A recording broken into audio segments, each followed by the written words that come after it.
មេយាស្ត្រី42ចម្ពោះ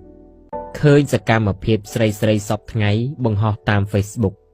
នឹកឡើងអស់សំណើចនឹងមេយាស្ត្រី42ចម្ពោះ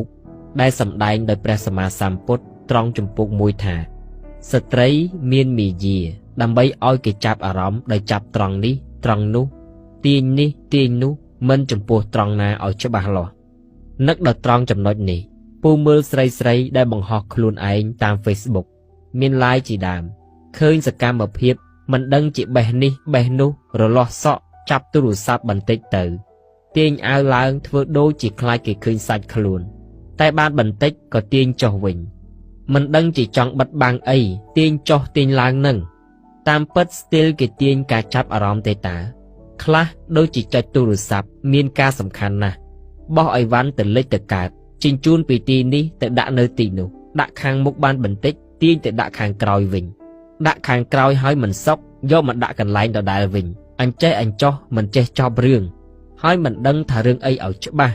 ខ្លួនផឹកទឹកស៊ីនេះស៊ីនោះដូចជាជីវិតគេនឹងរវល់រកពេលទៅស៊ីអីមិនបានក៏មកស៊ីពេលឡាយតែម្ដងទៅឡាក់តាមពិតដែលច្បាស់នោះគឺចិត្តមេយាចេញស្ទីលដើម្បីតាក់ទាញការចាប់អារម្មណ៍របស់មនុស្សប្រុសទេតា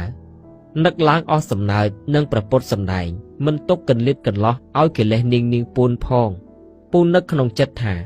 បើក្នុងលោកនេះមានតែមនុស្សស្រីគ្នាឯងនឹងតើវាមានកលមេយាដាក់អ្នកណាគេណោហើយវាលក់ប្រេងម្សៅ